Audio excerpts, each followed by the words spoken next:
I am Arjusha Day, first semester mechanical engineering, guided by Hina Chavda ma'am, faculty value education and psychological counselor. And today I am here to show you all a presentation on temporary and permanent happiness.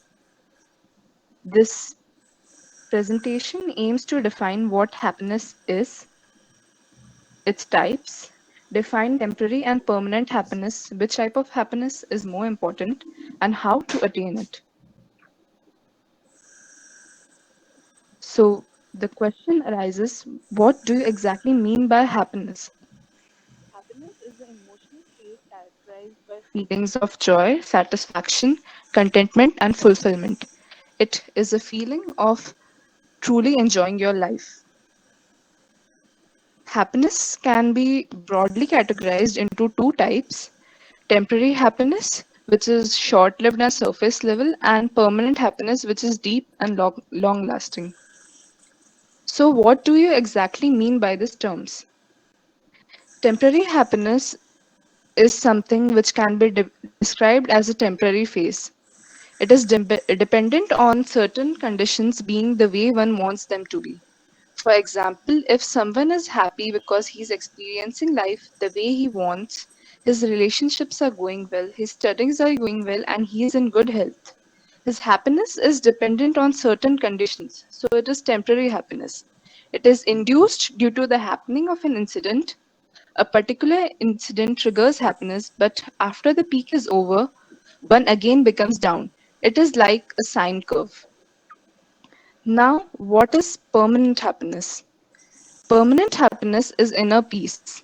It arises due to self contentment. Clear understanding of objects and happenings is permanent happiness because it does not depend upon outside objects or events.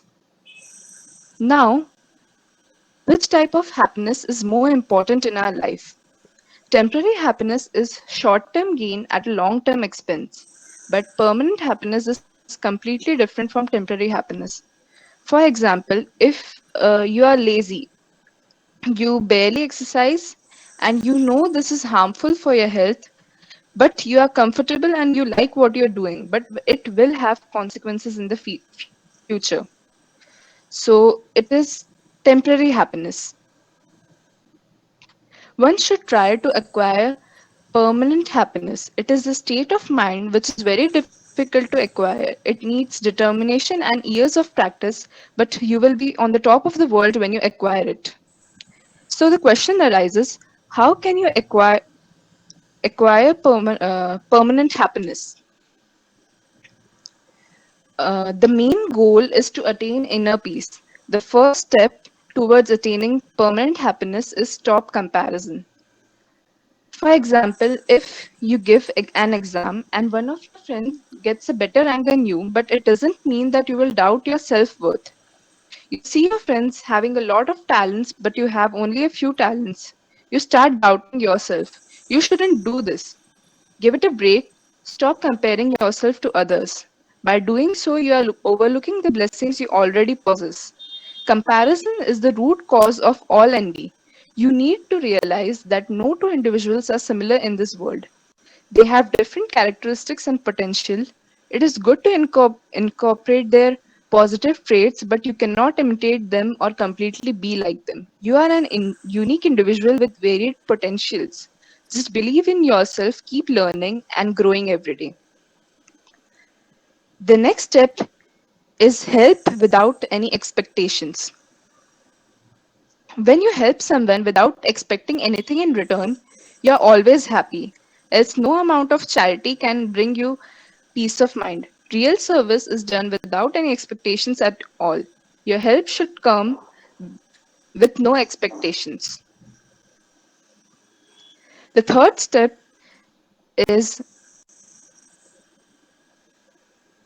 appreciate wholeheartedly for happiness. You should learn how to appreciate the little things in your life. You should also learn to appreciate others around you, and it should be genuine appreciation and not flattery. Flattery is a forced appreciation with an expectation of a return favor. Appreciation is genuine and comes from your heart. You feel the emotions of positivity and happiness when you are genuine. The genuine appreciation is not appreciation helps the other person to learn and grow effectively. Your single appreciation will be life changing for the other person. The fourth step is be grateful. Gratitude is the simple way to acknowledge the people who helped you during your rough times. According to psychological studies, being grateful brings a flood of positive emotions. Eventually, it leads to great mental health, enhances one's relationships, and creates a positive outlook towards life. The fifth step is lead a balanced life for happiness. The happiest people in the world are those who maintain a balance between their professional personal life. They never let professional issues cloud their personal life and vice versa. Further, they make time for their loved ones. When you count your friends and family as a blessing, happiness becomes your constant companion. The sixth step is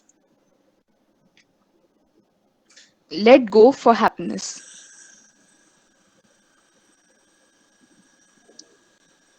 Grudge and revenge are the greatest obstacles to happiness.